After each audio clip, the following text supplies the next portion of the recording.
the assassin bought a high-end sniper rifle. The gun was not only lightweight but also compact and easy to carry. When fired, it produced almost no recoil. Since his target was the French president, the rifle was also equipped with a silencer. The arms dealer handed him 6 specially made 5.56mm mercury bullets, which exploded upon hitting the target. After making all the preparations, the man drove to France and checked into a remote hotel. The next day, he went to the venue where the president was about to hold a ceremony. He carefully observed the surroundings until a building facing the square caught his attention. The top floor room was the perfect sniper spot. He sneaked inside, found the key to the top floor room, and quickly made a mold to duplicate it. Then, at the market, he picked up some imitation medals before returning to the hotel. What he didn't know was that the police had already obtained information on all foreigners who had stayed in hotels within the last 24 hours and had quickly pinpointed his location. Just as the police arrived at the hotel to arrest him, they found the assassin had slipped away overnight. At this point, the man spotted a parked car by the roadside. Taking advantage of the owner's absence, he removed the license plate and drove to a remote area to repaint the vehicle. However, while on the road, he collided with another car. Seeing his own car badly damaged,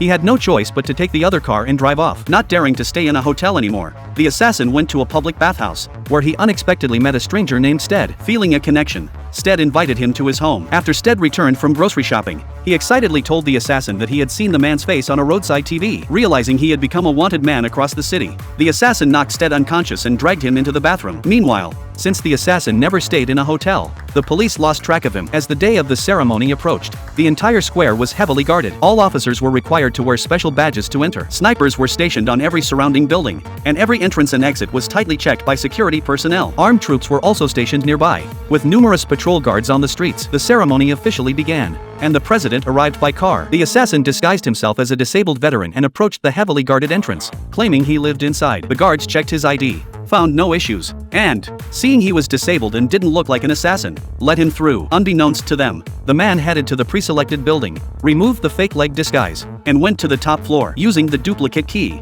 he opened the door and looked out the window at the distant square, the perfect sniping spot. He skillfully pulled the barrel out from his cane, unfolded the stock, took out the firing pin, placed a chair on the table, and set up the assembled sniper rifle on the chair, aiming it out the window. Finally, he poured out the bullets from the cane, loaded one into the chamber. At that moment, the president stood in the center of the square and the ceremony officially began. But a senior officer noticed something suspicious. He hurried to the entrance to question the guards, then rushed anxiously toward the building,